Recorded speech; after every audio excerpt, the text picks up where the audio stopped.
Well, nearly 1 in 10 Americans suffer from an eating disorder. And while you might have heard of anorexia or bulimia, there are other habits we might not realize as eating disorders as well. Things like orthorexia. It's a condition including an obsessive behavior in pursuit of a healthy diet.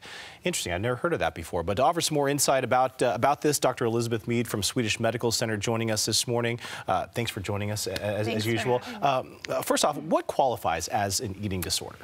It's really anything that's disordered eating. So that can range from a diagnosis like anorexia to just having sort of an unhealthy obsession with food or calories, even to things like compulsive exercise to make up for the food that you're eating. What other medical conditions can eating disorders cause? I'm sure there's quite a few because you're not getting enough nutrients, right? So depending on what type of eating disorder you have, right. So if you have anorexia and you're getting under the calories that are recommended, you can have fatigue, you can have lightheadedness, you can actually have slowing of your heart rate and heart damage that's really long-term, it doesn't go away, and then problems with your electrolytes, and then other types of disordered eating can cause all sorts of different physical conditions as well. You know, are there some eating disorders more common in one group of people than others?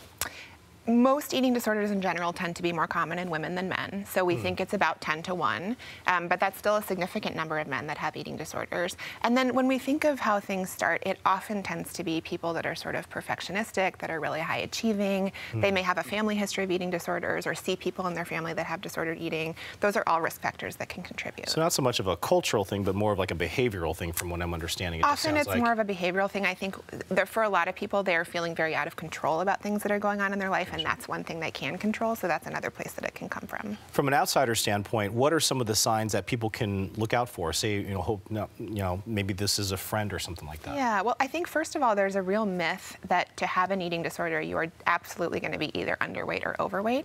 There are lots of people that are at a normal weight that can have an eating disorder, so that's not a given.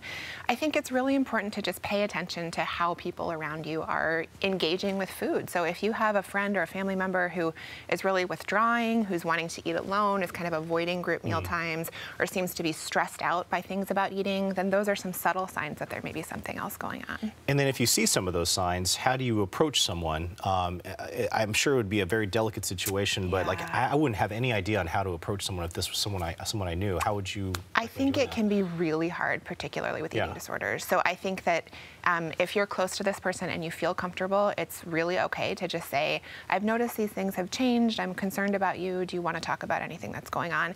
But you have to realize they might not be ready to talk about it at that point. So I think another important piece is just to say, if you don't want to talk about it with me now, I just want you to know that I'm here and you can come to me at any time.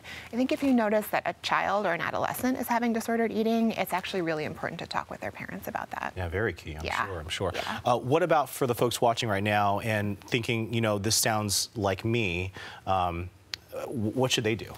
Well, there's lots of resources online, but I think the best place is just to start with your own doctor. So your primary care doctor can really have a very open and frank conversation with you where you can ask those questions and express your concerns, and they can give you really objective feedback about what constitutes an eating disorder or what help you may need. All right. Very interesting topic. Thank you, Dr. Elizabeth Mead. Thank you for joining us. Thanks for having me. Back over to you.